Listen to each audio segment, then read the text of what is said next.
Good morning students, welcome to your GK class. तो आज अब तक हमारे 15 तक चैप्टर्स हो चुके हैं जो हमारा हाफ ईयरली का सिलेबस था। फ्रॉम 11 टू 15 हमारा हो चुका है। तो आज हम चैप्टर नंबर 16 एंड 17 करेंगे, ठीक है। And for that dates to remember, यानी कि कौन सी डेट को कौन सा डे सेलिब्रेट किया जाता है ये इस बारे में है, ठीक है। तो आपका फर्स्ट है world forestry day. World forestry day ये कब सेलिब्रेट करते हैं हम? ये हम सेलिब्रेट करते हैं 21 मार्च। तो we can write 1 here, 21 March. Next है World Health Day. World Health Day हम कब सेलिब्रेट करते हैं? वर्ल्ड हेल्थ डे हम सेलिब्रेट करते हैं 7 अप्रैल को। तो we can write 2 here. Next Earth Day. Earth Day हम कब सेलिब्रेट करते हैं?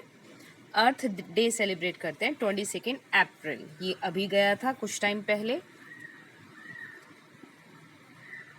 नंबर 3 देन वर्कर्स डे, या हम लेबर डे भी बोलते हैं इसको। ये हम कब सेलिब्रेट करते हैं? ये हम 1 मई को सेलिब्रेट करते हैं। Next world red cross day. World red cross day हम कब सेलिब्रेट करते हैं? 8 मई को। तो इसमें तो कुछ एक्सप्लेन करने वाली बात नहीं है, ये तो जस्ट मैं आपको बता रही हूँ और आप इनको लर्न कर लीजिएगा कि कौन से डे पर कौन सी डेट को कौन सा डे सेलिब्रेट किया जाता है। नेक्स्ट है world environmental day. World environment day कब करते हैं? हम करते हैं इसको 5 जून को, ठीक है। Next world tourism day. World tourism day किस दिन मनाया जाता है? वो मनाया जाता है 27 सितंबर। वर्ल्ड हैबिटेट डे 3 अक्टूबर। यहाँ पर लिख देती हूँ। Indian air force day. Indian air force day celebrate किया जाता है 8 अक्टूबर को। World day for water. Water के लिए हम कौन सा डे सेलिब्रेट करते हैं? 22 March. Next UN Day. UN Day, United Nations. UN Day 24 October. Indian Navy Day is celebrated on 4th December.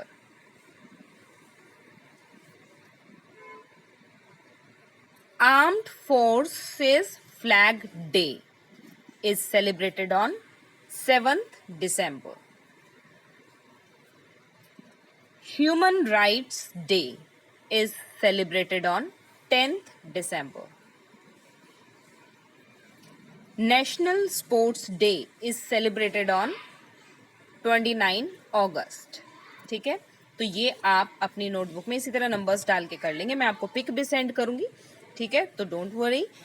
उसके बाद आपका नेक्स्ट चैप्टर हमारा आता है, that is literary word. Literary word means कि साहित्य में हम इन चीज़ों को क्या क्या कहते हैं। जैसे आपका पहला है साहित्य वर्ड, यानी कि जो हमारी हम राइटिंग करते हैं, लिखते हैं हम, तो कौन सी चीज़ों को क्या बोला जाता है। जैसे हमने कोई कविता लिखी या 4 लाइन की कोई बात लिखी, तो कैसे होगा? अगर वो लाइंस हमारी राइम में है तो हम उसे क्या कहेंगे? इस तरीके से आपको ये लिटरेरी वर्ड हमें फिल करने हैं। जैसे पहला है आपका a long native poem celebrating in a grand style the great deeds of one और मोर हीरोज।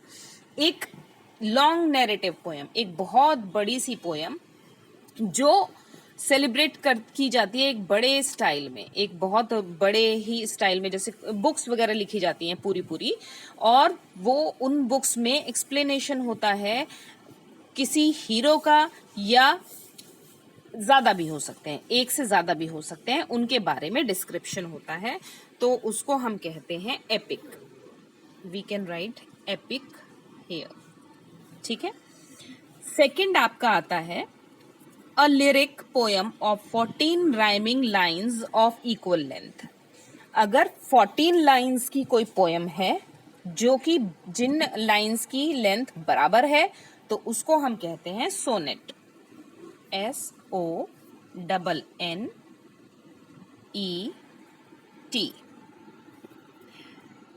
यहाँ पे सही से नहीं लिखा गया है तो मैं आपको सेंड करूंगी इसकी पिक।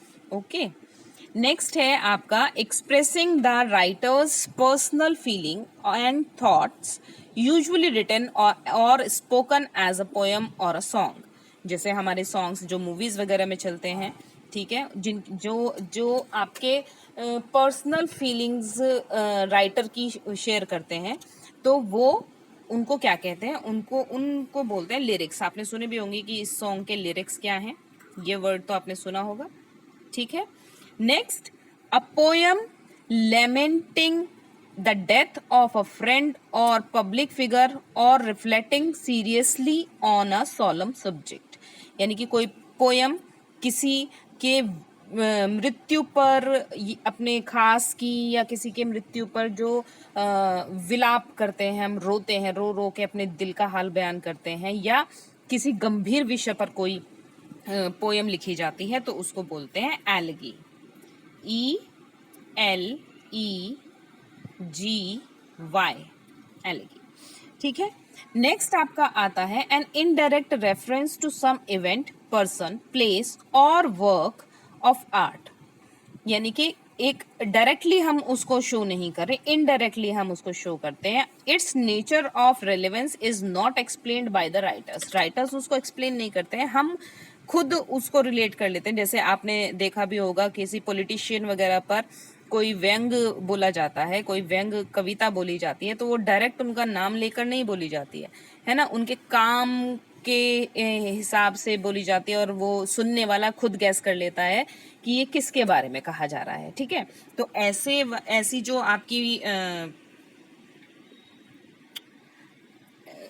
जो आपकी पोयम होती है या व्यंग जो होते हैं उनको बोलते हैं एल्यूजन।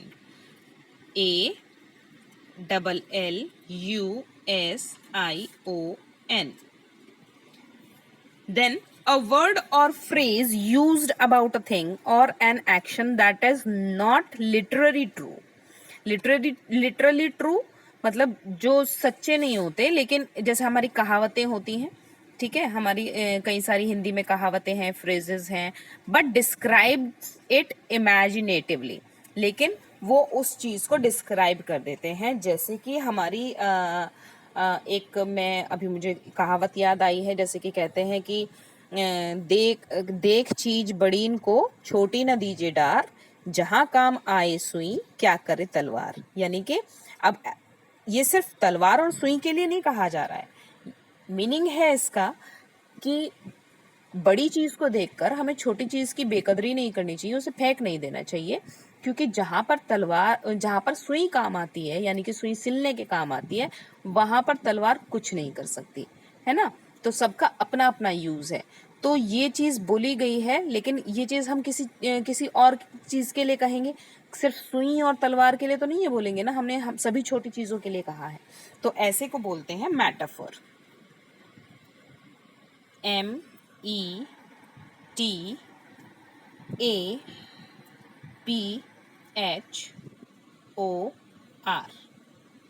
ठीक। नेक्स्ट आपका आता है the use of words that seem to imitate the sounds they refer to. Example buzz, crackle, hiss, snap, splash. जैसे हम बज यूज, ये साउंड्स हैं, ठीक है, लेकिन ये एग्जैक्टली वो साउंड नहीं है, हम सिर्फ बज बोलते हैं। जैसे हम ये बोलें कि मक्खियां भिन भिना रही थी, तो हम इंग्लिश में लिखेंगे ना द बीज इज बजिंग, बज कर रही थी, बज। तो बज से हमें पता चल गया बज एग्जैक्टली वो बज नहीं बोलती है, बज बज बज बज ऐसे थोड़ी बोलती हैं हनी बीज, ठीक है, लेकिन बज साउंड के लिए यूज किया जाता है। जैसे क्रैकल है, क्रैकल यानी कि कुछ क्रैक होने की आवाज को हम क्रैकल कहते हैं। हिस हम स्नेक की आवाज को कहते हैं। तो स्नैप है, चाटा मार दिया किसी ने तो हम स्नैप बोलते हैं, ठीक है। स्प्लैश यानी कि हम पानी में छप छपाने की आवाज के लिए स्प्लैश यूज करते हैं वर्ड। ठीक है, तो ऐसे वाली जो हमारे लेक होते हैं उनको हम बोलते हैं ओनोमेटोफिया। ONO, नीचे लिखा भी आप देख सकते हैं, ओनोमेटोफिया, दिस वन। ठीक है, नेक्स्ट है a story with a second meaning hidden beneath it's obvious meaning. ऐसी स्टोरी, ऐसा लेख जो अब डबल मीनिंग रखते हैं, यानी कि जो उनका मतलब है वो तो रखते ही हैं, लेकिन उसका दूसरा मतलब भी निकाला जा सकता है। तो ऐसे जो लेख होते हैं हमारे, उनको हम कहते हैं एलेगोरी।